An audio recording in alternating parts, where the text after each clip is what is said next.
Hello, my students of class 10th. This batch is for you if you want free education of class 10th mathematics. So I will daily upload one video regarding your mathematics topics.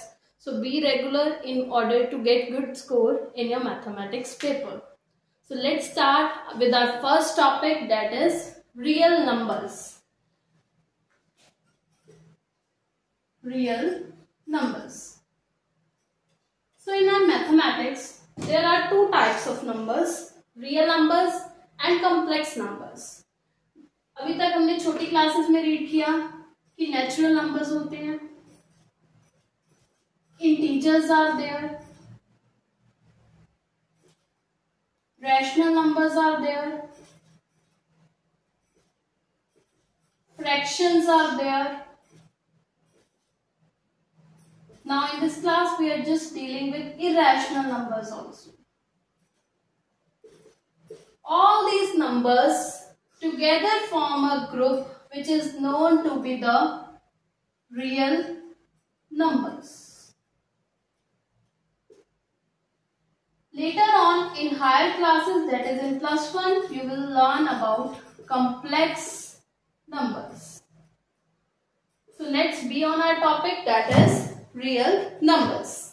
For that, I want to explain you what are natural numbers, integers, rational numbers, fractions and irrational numbers. All the numbers that are starting from 1, 2, 3, 4 and up to the counting where it ends. This collection is known to be natural numbers. Next pair is of whole numbers. अगर इन्हीं natural numbers में मैं zero को भी include कर दूं, 0, 1, 2, 3, 4 and all that, this pair forms the combination of whole numbers. उससे आगे आता है इंटीजर्स का ग्रुप, जिसमें आपको negative numbers as well as positive numbers along with zero are there. We can write like this 0, 1, 2, 3 and so on, and यहाँ से negative numbers भी सारे जितने हो सकते हैं up to infinity. Rational numbers and fraction are near about similar. ऐसे numbers जिनको हम p divided by q की फॉर्म में लिख सकते हैं, that are known to be fractions and rational numbers. But in case of rational number, आपके p और q क्या है? Integers होते हैं. That is, ये आपके नेगेटिव भी हो सकते हैं और पॉजिटिव भी हो सकते हैं. The only condition in both of this cases is that Q zero नहीं होना चाहिए, because when zero comes down तो वो आपको इंफिनिटी आंसर देता है और you can say it is not defined. Next is irrational numbers. ऐसे नंबर्स जिनको हम इस फॉर्म में देखते हैं, स्क्वायर रूट की फॉर्म में लिखा हुआ देखते हैं, that are known to be irrational number. So our 10th class first chapter is regarding this only, real numbers. So your first lecture is on fundamental theorem of arithmetic. That is fundamental theorem of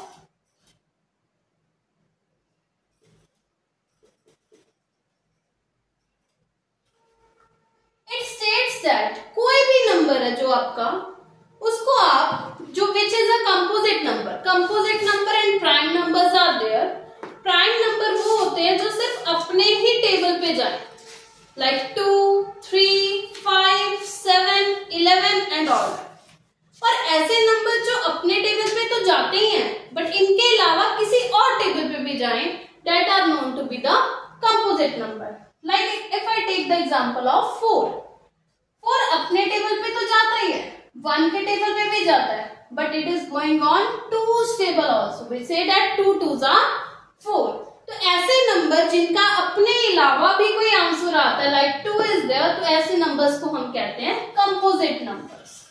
और इन्हीं चीजों को आपकी fundamental theorem of arithmetic explain कर रही है कि every composite number, कोई भी कंपोजिट नंबर है, उसको आप प्रोडक्ट ऑफ प्राइम्स की फॉर्म में लिख सकते हो, and this prime factorization is unique apart from the order in which prime factors occur. तो इसका मतलब मैं समझा समझा रही हूं कि एवरी कंपोजिट नंबर, कोई भी ऐसा नंबर जो किसी और के टेबल पे जा सकता है अपने अलावा, दैट कैन बी एक्सप्रेस्ड, उसको आप एक्सप्रेस कर सकते हो as the product of primes, prime numbers as I told you जो सिर्फ अपने टेबल पे जाते हैं, and that prime factorization is always unique, हमेशा वो यूनिक ही रहेगी, यानी कि एक ही जैसी रहेगी, चाहे जैसे मर्जी मेथड से आप सॉल्व कर लो, अपार्ट फ्रॉम देयर ऑर्डर।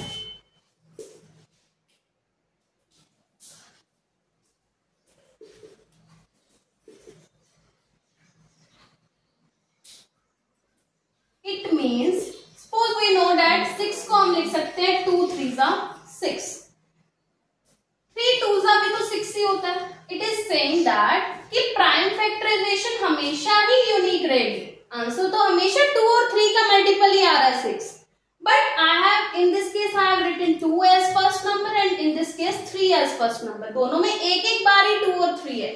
तो this line is stating that कि प्रोडक्ट ऑफ प्राइम्स है वो हमेशा यूनिक ही रहेगा, 2 और 3 आ रहा है तो 2 और 3 ही रहेगा, अपार्ट फ्रॉम देयर ऑर्डर, कि आगे पीछे मैं नंबर्स को लिख सकती हूँ, क्योंकि there is no change in multiplication when we just arrange the digits differently. तो इसी थ्योरम के बेस पे आपके क्वेश्चंस हैं of example as well as your exercise questions. So I am just going to start from the example number 1.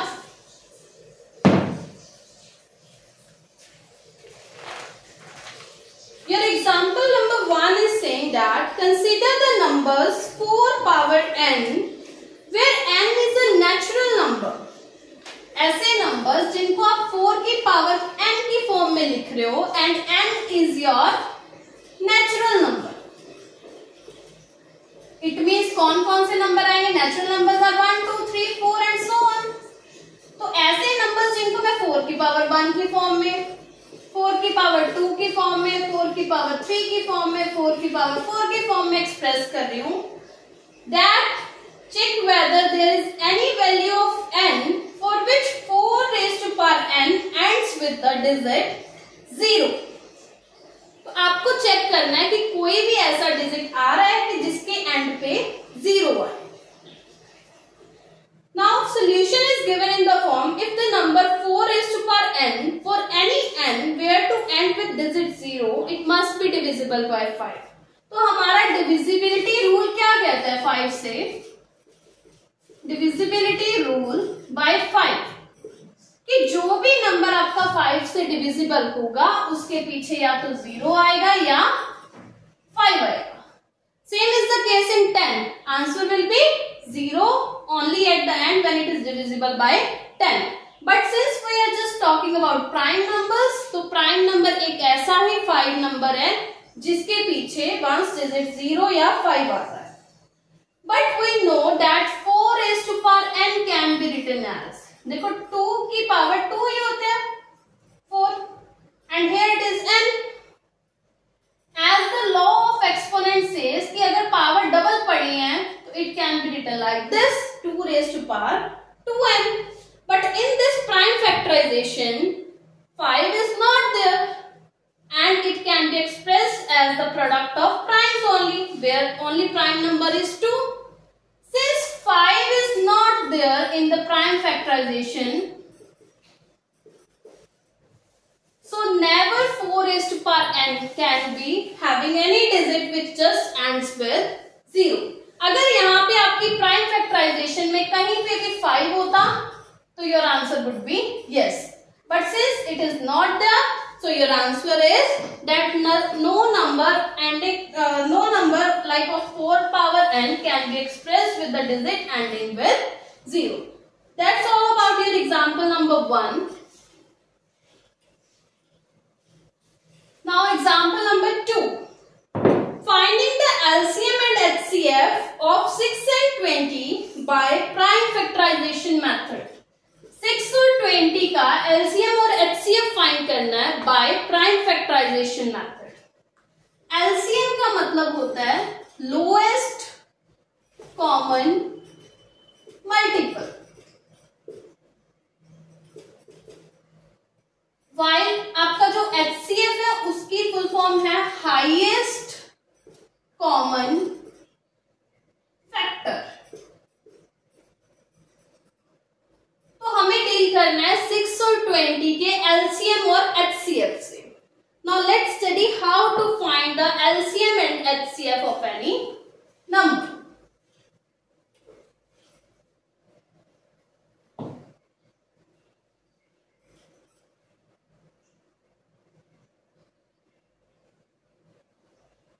तो 6 को हम categorise करेंगे 2 3 6। So unique prime factorization of 6 is 2 multiply 3. Now let's check about 20. 2 10s are 20, 2 5s are 10 and 5 1s are. So आपकी 20 की prime factorization आ रही है 2 2 into 5, और you can say कि 2 की power 2 because 2 is coming for 2 times. You can write like this also. Now HCF and LCM of 6 and 20, earlier हमने ये चीज सीखी थी कि जब भी हमें LCM फाइंड करना है और HCF फाइंड करना है, HCF तो हम ऐसे ही करते थे अकेले अकेले प्राइम फैक्टराइजेशन बना के। Now you just find the common number. Common number क्या आ रहा है दोनों में? 2. So your HCF is 2. In case of LCM आप क्या करते थे कि जो भी कॉमन नंबर है उसको आप लिख लेते थे 1 टाइम, और जो बच गए उन सभी को आप नोट डाउन करके मल्टीप्लाई कर देते थे। 2 3 6, 6 and 10, 6 multiply 10 is 60. तो ये आ गया आपका एलसीएम और HCF with this method only. एक हमने ये भी वे सीखा हुआ है कि एलसीएम फाइंड करना है तो हम together we can find it. 2 3 6, 2 10 20। 2 के टेबल पे अब 3 नहीं रहता, सेम 2 5 10, तो 3 1s 5 as it is, 5 1s and you can multiply like this also. Again answer will be same only, but since we have find single prime factorization, so we can go with this method only. But जो आपकी theorem कह रही है, it says that कि जब भी आप किसी दो नंबर्स का एचसीएफ और एलसीएम का मल्टीप्लाई फाइंड करोगे, वो उन दोनों नंबर्स जिनका आपने एचसीएफ और एलसीएम फाइंड किया उनके प्रोडक्ट के बराबर आएगा। Let's check this. एचसीएफ हमारा आया था 2, एलसीएम आया था 60। वाइल आर नंबर्स, तो आंसर कितना आना था 120। नंबर्स क्या थे हमारे 6 and 20, तो 6 और 20 का मल्टीप्लाई करोगे तो आंसर क्या आएगा again 120। Both of these are equal, so this states your theorem that HCF multiply LCM is equals to the product of two numbers जिनका आपने एचसीएफ और एलसीएम निकाला है उनके प्रोडक्ट के बराबर ही आपका आंसर आता है। Next is third example says you have to find the HCF and LCM of 96 and 404 by prime factorization method and hence find their LCM. तो वो कह रहे हैं कि पहले अकेला आपको क्या निकालना है HCF। Numbers given are 96 and 404, इनका हमें निकालना है HCF। एचसीएफ निकालने के बाद विदाउट यूजिंग प्राइम फैक्टराइजेशन आपको फाइंड करना है एलसीएम। तो एचसीएफ के लिए आप क्या करोगे 96 की prime factorization, since it is even number तो 2 के टेबल पे जाएगा ये। 2 4s 8 and 2 8s 16, 2 2s 4, 2 4s 8, again 2 के टेबल पे 2 1s 2 2s 4, 2 6s 12, 2 3s 6 and here it will be 3 1s 3. Now comes your 404. Again it is an even number, तो even number की हम प्राइम फैक्टराइजेशन निकालते हैं तो 2 से डिवाइड कर रहे हैं। 2 2 जा 4, 0 सेम, 2 2 जा 4, 2 के टेबल पे 2 1 जा, 2 0 जा एंड 2 1 जा. Now look 101. 101 किस टेबल पे जाएगा? Since it is a prime number, so आपका लास्ट पे आंसर आ रहा है 101 जा 101. इनका HCF निकालें तो कैसे आएगा? 96 की प्राइम फैक्टराइजेशन आ रही है, कितनी बार 2 है? 3 4 5, 5 times 2 and 1 time 3, and your 404 में आ रही है 2 times 2 and your last is 101. तो कॉमन निकालो, 2 बार 2 आया तो आपका HCF आ रहा है, सिंगल सिंगल टाइम लिखोगे 2 2 जा 4, your HCF is 4, but you want to find LCM without using prime factorization. तो अभी आपको मैंने फॉर्मूला बताया था कि HCF multiply LCM is equals to होता है product of the given numbers.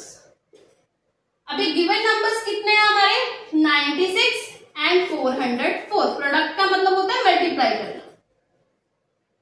HCF का आंसर आया है 4, हमें फाइंड करना है LCM. LCM जो फाइंड करना उसको एक साइड पे रखते हैं और जो बेंडिंग है उसको दूसरी साइड ले जाओ. ये 4 मल्टीप्लाई में है तो इज इक्वल टू के ऑपोजिट साइड पे जाके क्या बन जाएगा? डिवाइड का. नाउ 4 1 जा and it is 101. Now multiply 101 by 96, it will give your LCM. 6 1 are 6, again here 9 1 are 9, 0 9. Now add them. It will be 9696. This is your LCM and it is your answer. Hope so this example is clear to you. Now only one example, example number 4 is left, and from tomorrow we will start our exercise 1.1.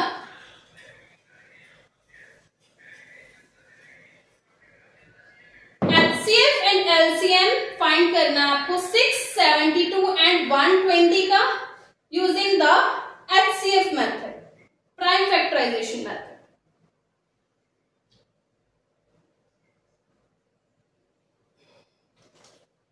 Six 72 and 120. 6 की prime factorisation 2 3 जा 6 and 3 1 जा. 72 again even number है, 2 3 जा 6, 2 6 जा 12, 2 18 जा 36 and 2 9 जा 3 3 जा 9, 3 1 जा 3. नेक्स्ट कम्स योर 120, 2 60 जा 2 30 जा 2 15 जा 3 5 जा 5 1 जा. Now write all the unique prime factorization of 6 is it is 2 into 3. 72 में 3 बार 2 है और 2 बार 3 है. 120 में आपका 3 times 2 है और 1 times 3 और 5. For finding HCF we have to just find the common numbers, but since now there are 3 numbers तो तीनों में common होना चाहिए. It is 2 and this one 3. So your HCF will be 2 multiply 3 is equals to 6. But in case of LCM जो ये तीनों में common है वो तो आएगा ही आएगा, बट जो आपका 6 की तो प्राइम फैक्टराइजेशन कवर होगी. अब ये 2 2 के पेयर्स है ना, तो इनको भी हम एक ही बार लिखेंगे. 2 पेयर थे तो 2 बार लिख दिया और बचा क्या? 3 and 5. Now solve this. 2 3 are 6, 6 2 are 12, 12 2 are 24, 24 into 15 you have to solve. Solve it.